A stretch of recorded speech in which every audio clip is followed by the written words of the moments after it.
Hello, everyone. It's November the 15th. Thanks for being with us. I don't think we got a lot of stuff here today, but we'll go through what we got. We got some wonderful rains going on right now as far as the potential of bad stuff to our forest. And today I'm announcing that the statewide burn ban has now been lifted. The forestry folks tell me this is okay and good stuff, and so with all that, we still caution everybody to be careful. We don't know what's going to happen. If all of a sudden the rain shuts off and we get a bunch of more dry weather, we'll put it back in place. But just be really careful and be thankful that we've gotten this rain, because our beautiful forest and everything, we don't want them on fire and all that kind of stuff. We sure don't want anything like that. I caution everybody, we're just days away from the opening of the buck firearms season, which opens on Monday, November 25th. I tell everybody, to be super safe. You got to be safe all over the place. I mean, you're getting in and out of a tree stand, you're going across a fence somewhere.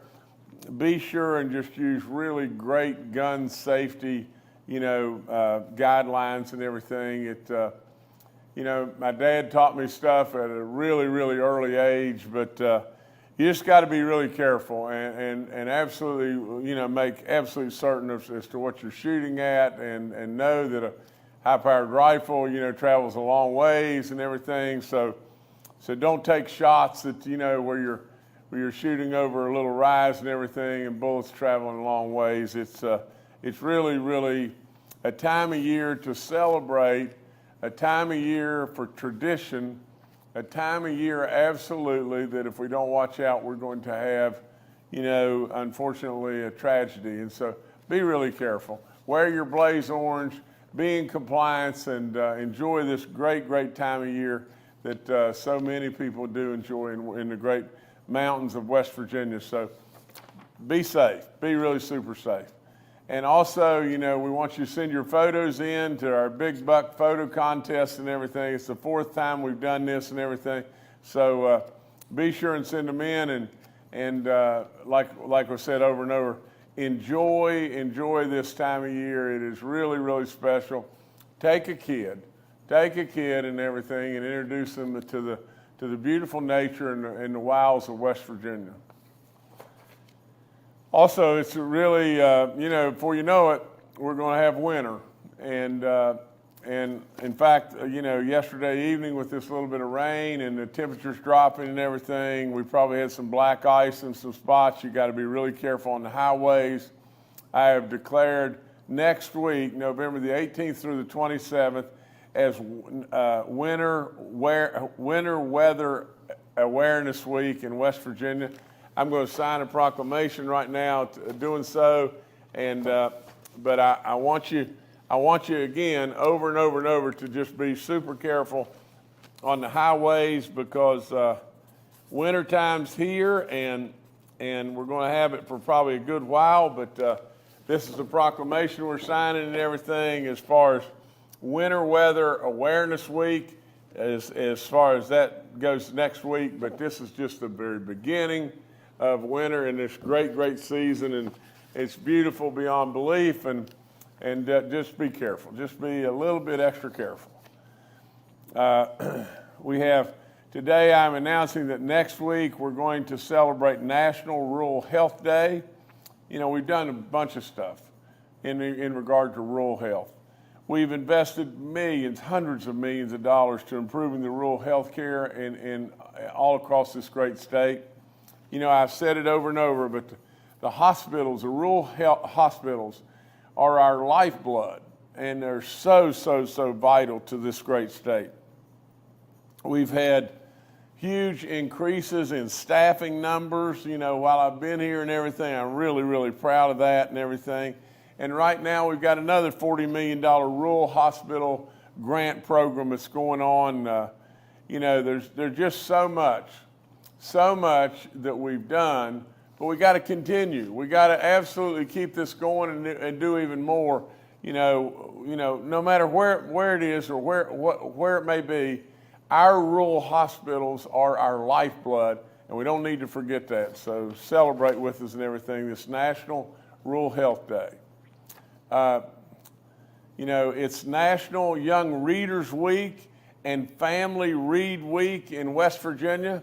Kathy, yesterday, I think it was yesterday, it may have been the day before yesterday, visited Lewisburg Elementary and read to those kids and everything. She read a book that is a Dolly Parton book, and we all know that Dolly Parton has done phenomenal stuff in regard to books that have gone to schools and everything and programs and everything. And there Kathy is and everything, reading to those kids. I mean, it's good stuff. Kathy's done an amazing job, with communities and schools and this Friends and Paul's and everything, and just so many different things. But just look at those kids right there, please. Just look at those kids and know how important it is for a first lady to be with them, but absolutely know how important it is to get them on the right foot as far as beginning to read and do great, great, great stuff. The reading that you do through your life and everything just accelerates all the good things that are out there available to you. And so just look at them and look at their faces. I mean, gosh, dog, no matter what anybody says about me, I love kids, and I love being with them.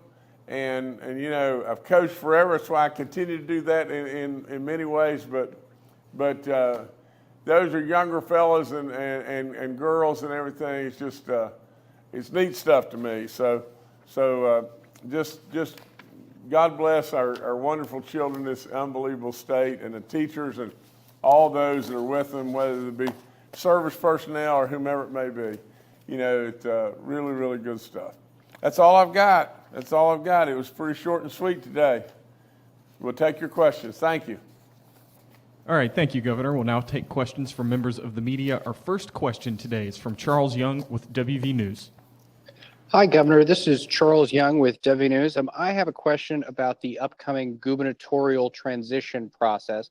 So my understanding is that you're set to be sworn in to the Senate on January 3rd, but Governor-elect Morsey won't actually be sworn in until the 13th. So in the interim between those two swearing-ins, Senate President Craig Blair will be the acting governor up until the 8th, when a new Senate president will be sworn in. So we're actually going to have 4 different individuals in 10 days who will be the governor. Is that your understanding of the process? And kind of what can folks expect during this leadership process? Thank you. Charles, we're still a long ways from a final decision on the fact, when I'm going to be sworn in and how that all is going to happen and everything. But Charles, if it happened like what you've described, yes, that's exactly what would happen. We would have me going out on the 3rd, Craig coming in for, 5 days, and then a new governor coming in, for the next 5 days, and then Patrick Morrissey coming in after that. We are working on this transition on how we're going to do that and everything. The cleanest way is for me to stay in office until the 13th, and then pass the torch to Patrick, as the proper way to do it. But with the dates and everything, all that may not work out that way. But we're still working on it. So that's not set in stone yet at all.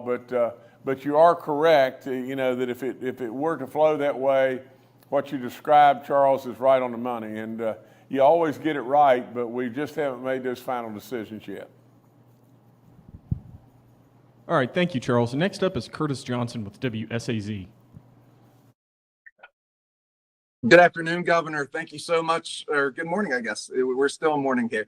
Thank you so much for taking my question. I'm trying to make sure I'm positioned correctly here on the camera. There we go. Sorry, sir. There you go. Hey, so as you all know, the state playoffs, football playoffs are on hold. The volleyball single A playoffs are also postponed. All of this as multiple schools are seeking injunctions at the local level, and the Supreme Court itself is involved. We're just hearing one of the Supreme Court justices has recused himself from the proceedings. Meanwhile, countless students and parents just want to play ball. Are you concerned about the reflection this has on West Virginia? And do you have any ideas on how all of this can be resolved? You know, Curtis, this would be real easy for me to pass, you know, and just to say to you, the SSAC is basically elected by the county superintendents and the county school boards and really and the principals and so with all that being said, you know, Curtis, you know me well enough to know that I don't pass on many things and I don't punt very often and here's how I feel. And this is all there is to it. Now, I'm going to probably not make a lot of friends right now, but I'm going to tell you just straight up, the SSAC needs to get their act together on this, and really and truly, they need to, you know, I mean, and a lot of it, they don't have a choice, because when somebody sues, it goes to court, the judge rules a certain way and everything, and the SSAC, what can they do? Well, what, you know, but at the same time, you know, with the changing of from, you know, quad A to triple A to double A and all that kind of stuff, you have all kinds of issues. Now, I know enough about this to be maybe just a little dangerous here because you know, I'm a coach and I've surely been involved in sports for a long time. But the net of the whole thing is we need unbelievable transparency, but we've got to have people that are going to stand up and say, these are the guidelines. This is what we have put together, and these are the guidelines, and this is what we're going to do. Now, you know, because here's the thing, Curtis, and here's the bottom line from a coach's standpoint. For crying out loud, you know, what are we going to do? What are we going to do? I mean, are we going to continue to have kids have football practice, you know, and maybe, or volleyball practice, and those kids, you know, are we going to delay the basketball season? You know, are we going to bring kids out of football practice and put them right into to basketball and play them in a game tomorrow night? And before you know it, you're going to have a kid get hurt, and we're exposing our children and everything. I mean, to me, you know, if we don't watch out, we've got a complete dog's mess going on, and I don't like it. I don't like it at all, and you know, and unfortunately, you know, I'm removed from this process. You know, and so I mean, this is a process that I guess I can get in if I have to get in, but we've got to have transparency, and we got to have resolution to this now.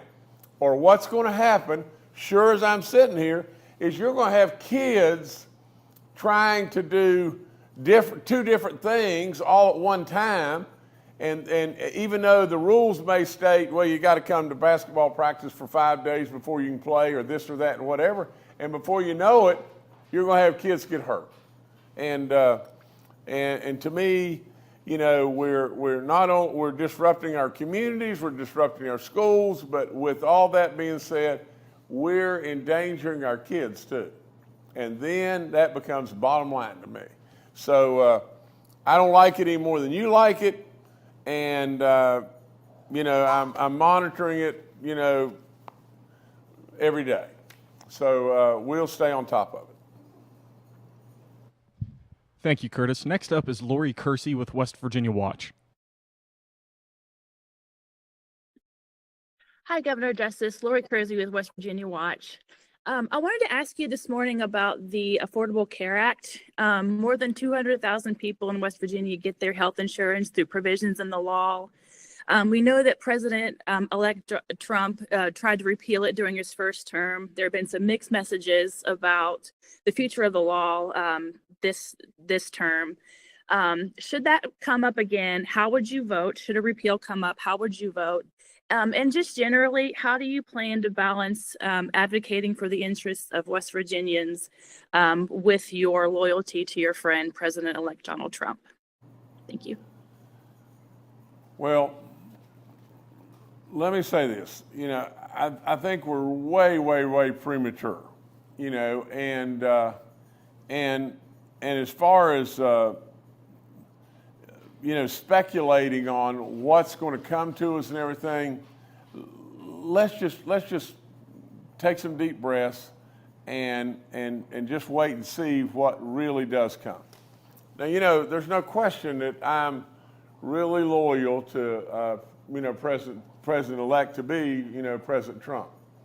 I mean, I really am excited about the fact that whether you disagree with me or not, it doesn't really matter to me.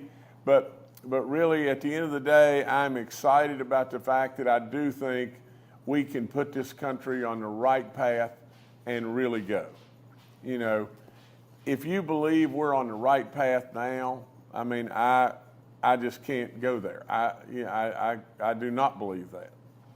But with all that being said, what you can expect out of me is, irregardless to whom it may be, I'm going to be objective, and I'm going to be fair, and I'm going to try with all in me at all times to protect the great people of West Virginia. That's what you put me there for. At the end of the day, I've said it 10 million times, but I'm not going up there to make friends. I'm going up there to do the work. I am absolutely. I really do believe that President Trump will bring to the table tons and tons and tons of goodness, and we'll get a lot of good stuff done. But on the other hand, like I said, I'm too old to be going there to try to get the next hot tip or whatever it may be. I'm not there for that. I'm not there. By the time that I'm done, how much seniority could I possibly get? Well, not much.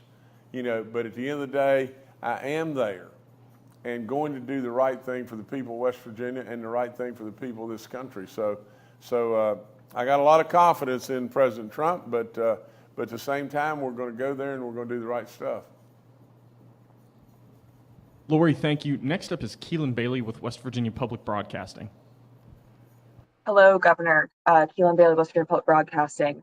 The other day, Governor-elect Morrissey said that his transition team is collaborating with your office on budget policy. I was wondering if you wanted to comment on how that process is going and if you have any concerns with recent fiscal year reports showing some revenue drop-off for the state. Okay, now, I couldn't understand that real well, but, hold on just 1 second. Keelan, do you want to try again here? Sure. So Governor-elect Morrissey said that he was collaborating with your office about transitioning next year into budget policy. And I was wondering if you want to describe how that collaboration has been going between your office and his office, and if there are any concerns arising. We've seen some drop-off in revenue reports recently, for example, from the Senate Finance Committee. I do think that the teams are working together really well, and I think that's really good. And we're going to be as beneficial, or we're going to be as supportive and cooperative as we can possibly be with, with Governor to be, Morrissey, and I want Patrick to knock it, over the fence. I really do.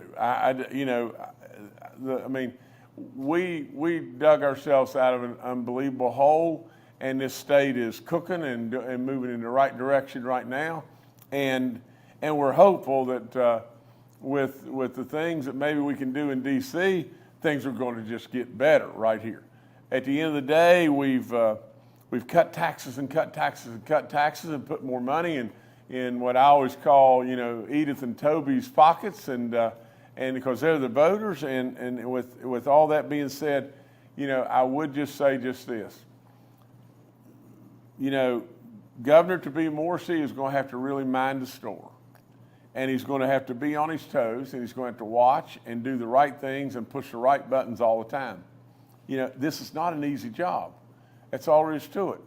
And you've got to absolutely know what you're doing and everything. And I'm confident that he will do exactly that. But if you don't, then not good things will happen. I will promise you that. So with all that being said, I can remember just like it was yesterday. We awakened to COVID, and we awakened to an April where all of a sudden, poof, here we were looking at $200 million, in a deficit in 1 month, and so with all that being said, you don't really know what's going to come at you, and you've got to be able to handle it, and you've got to be able to push the right buttons at the right time, and you've got to be able to listen to the people.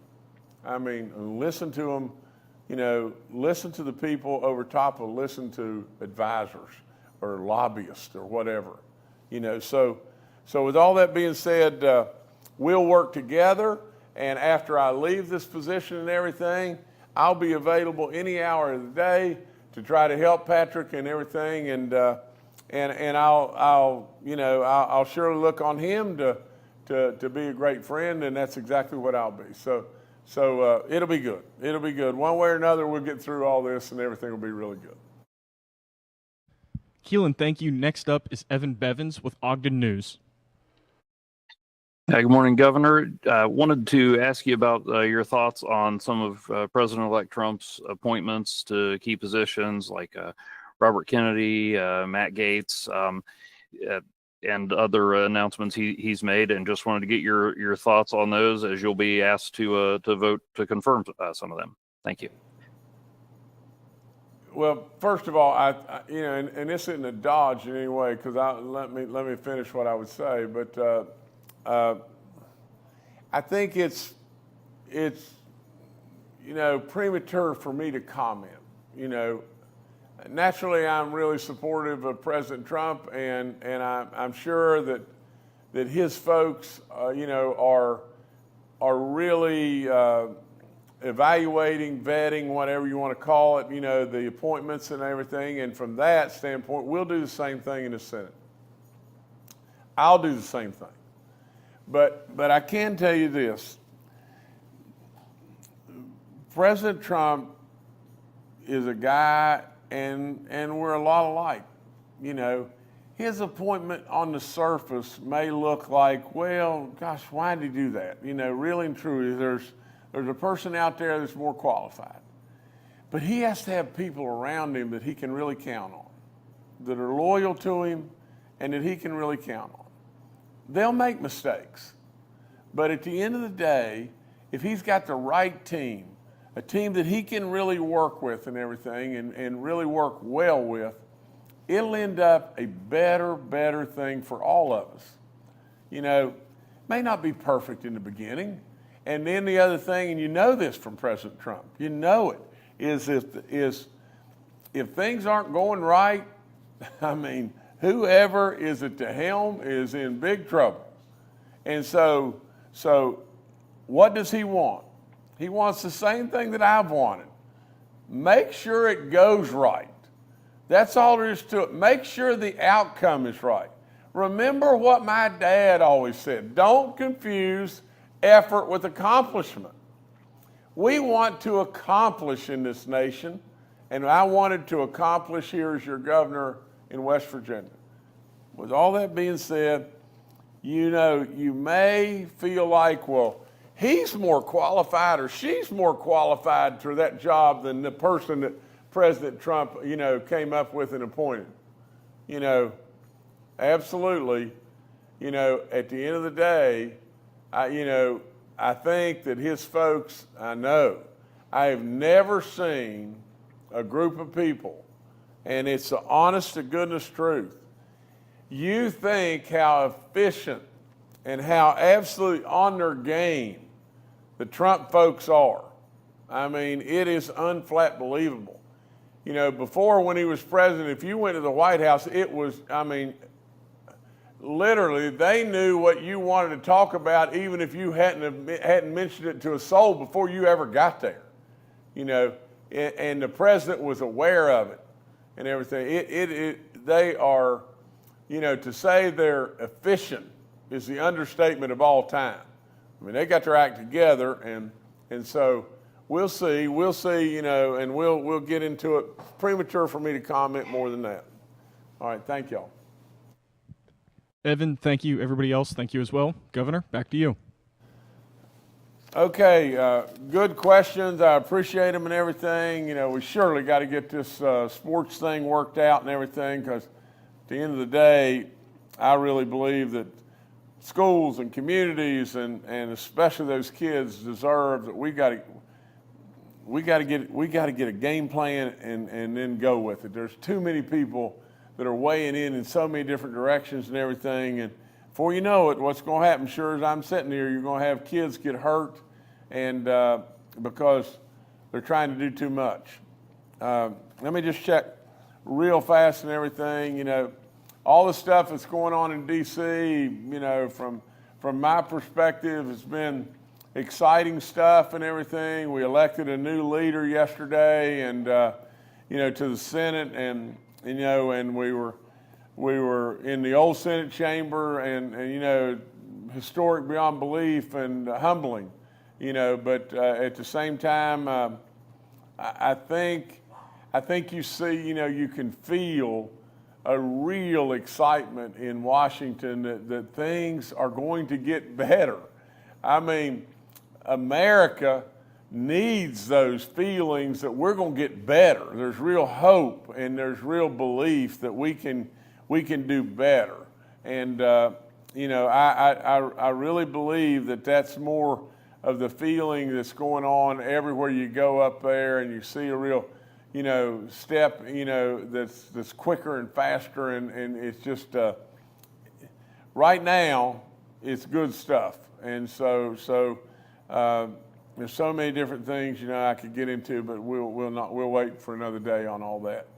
Remember, you know, that all the good stuff, you know, and all the fun and the great stuff and the tradition of our hunting season that's about to come, and I'm glad about the ban, that we've gotten some beautiful rains. And remember that the roads and everything can get really tough. I mean, it's all there is to it. Especially watch for the black ice and everything.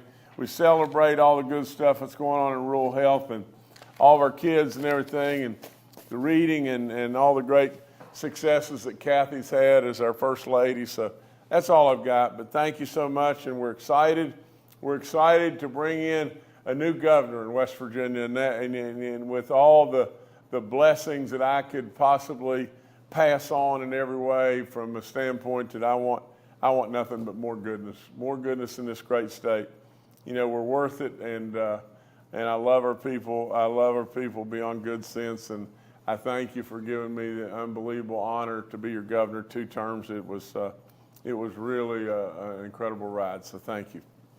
But we're not done yet. We're not done yet. We've still got a couple months, and we're going to continue to run through the finish line. God bless each and every one of you. Thank y'all.